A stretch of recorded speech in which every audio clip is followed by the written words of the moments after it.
নমস্কার বন্ধুরা, পারুল ইচ্ছে ব্লগে আপনাদের স্বাগত। আজকে আপনাদেরকে রান্না করে দেখাবো একটা দুর্দান্ত স্বাদের লাউ চিংড়ি। আগের ভিডিওতে তো আপনাদেরকে দেখিয়েছিলাম যে ছাদ থেকে লাউ পেরেছি, সেই লাউটা দিয়েই আজকে চিংড়ি মাছ দিয়ে রান্না করব। তো রেসিপিটা স্টার্ট করা যাক। তার জন্য আমি সমস্ত উপকরণ রেডি করে রেখেছি। প্রথমেই লাউটাকে কুচিয়ে রেখেছি আর ধুয়েও রেখেছি সঙ্গে। এদিকে রয়েছে চিংড়ি মাছ, এটাকেও নুন হলুদ মাখিয়ে রেখেছি। সঙ্গে মশলার মধ্যে থাকছে তেজপাতা, গোটা জিরে, আর এটা হচ্ছে চালের গুঁড়ো অল্প, আর 3টে কাঁচা লঙ্কা। খুব সামান্য উপকরণ দিয়ে আজকে এই লাউ চিংড়ি বানানোর জন্য এটা হচ্ছে মেইন মশলা। এটা হচ্ছে গোটা জিরে, আমি শুকনো কড়ার মধ্যে হালকা ভেজে গুঁড়ো করে রেখে দিয়েছি। রান্নাটা এবার স্টার্ট করব। তো গ্যাসটা আমি জ্বালিয়ে নিয়েছি।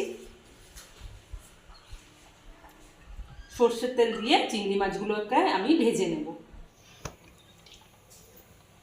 তেলটা গরম হয়ে গেলে আমি চিংড়ি মাছগুলোকে ছেড়ে দেব।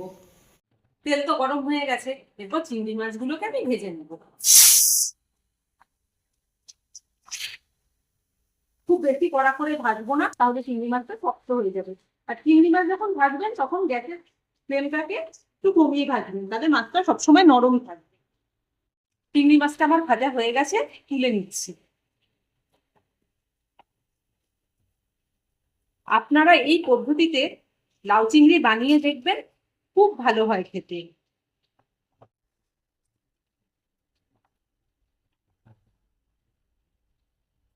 এরপর এর মধ্যে আমি দিয়ে দেব গোটা জিরে আর তেজপাতা।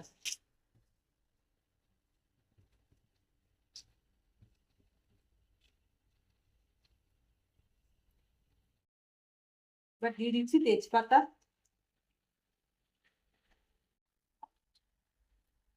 আর লাউটাকে আমি আগে থাকতেই অল্প গরম জল দিয়ে একটু ভাপিয়ে রেখেছি, এটাকে দিয়ে দেবো।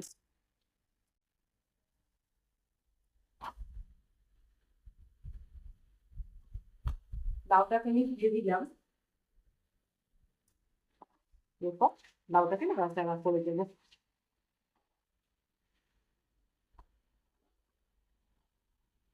সঙ্গে দিয়ে দেবো নুন আর হলুদ।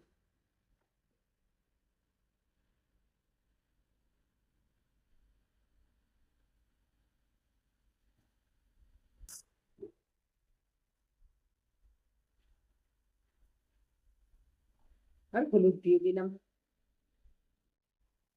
এবার ভালো করে নাড়াচাড়া করে ঢাকনা দিয়ে ঢেকে দেবো। সঙ্গে দিয়ে দেবো চেরা কাঁচা লঙ্কা। ভালো করে মিশিয়ে ঢাকা দিয়ে দিচ্ছি। এটা খুব তাড়াতাড়ি রান্না হয়ে যায় আর খেতেও খুব ভালো স্বাদ হয়। আপনারা বাড়িতে অবশ্যই একবার ট্রাই করবেন। এবার ঢাকা দিয়ে দেবো।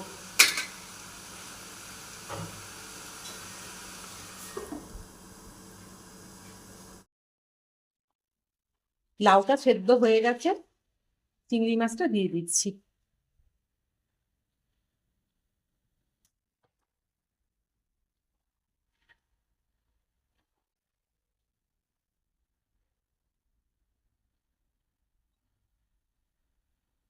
আর যে মশলাটা আগে থেকে রেডি করে রেখেছিলাম, ভাজা জিরের গুঁড়ো, এটাও অল্প করে ছড়িয়ে দিচ্ছি।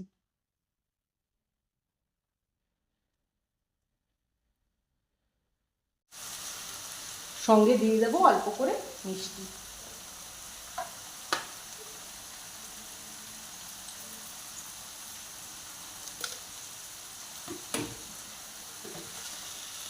মিষ্টিটা দিয়ে অল্প করে নাড়াচাড়া করে আরেকবার একটু ঢেকে দেবো।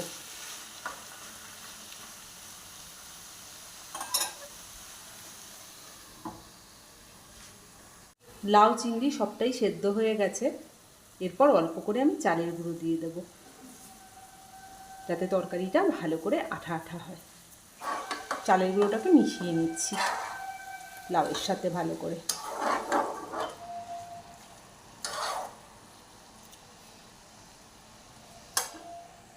আমার এই রেসিপিটা যদি আপনাদের ভালো লেগে থাকে তবে একটা লাইক করবেন আর সাবস্ক্রাইব করে আমার পাশে থাকবেন।